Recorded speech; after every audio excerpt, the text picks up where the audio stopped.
करिला तो से गुहार हो, सुन लो बेटा के पुकार हो। ए माई करिला तो से गुहार हो, सुन लो बेटा के पुकार हो।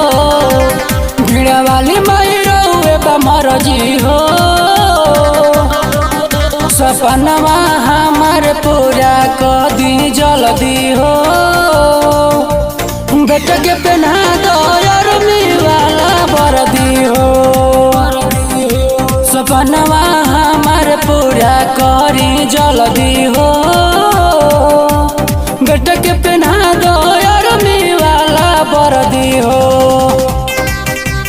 Mixed by Bhola Gupta, presented by 45 Music.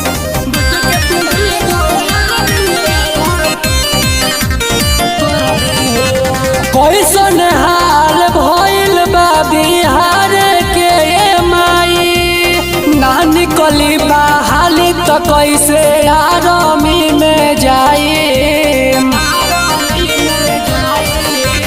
कैसन हाल भइल बा बिहार के माई, ना निकली बहाली तो कैसे आर्मी में जाई।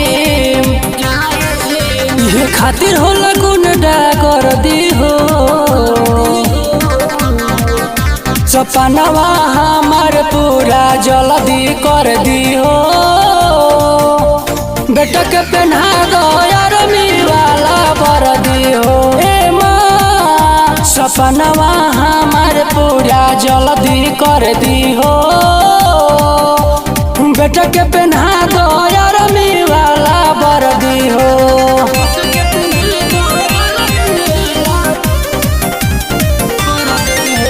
कौनो सहारा नहीं खेतबे आईने हम दुआरी हो। अभिषेक मुँह से करो तारे आर्मी के तैयारी हो। कौनो सहारा नहीं खेतबे आईने हम दुआरी हो। भोला मनी से करो तारे आर्मी के तैयारी हो। इहे असरा में धोइले बसरदी हो, सपनवा हमार पूरा जल्दी कर दी हो।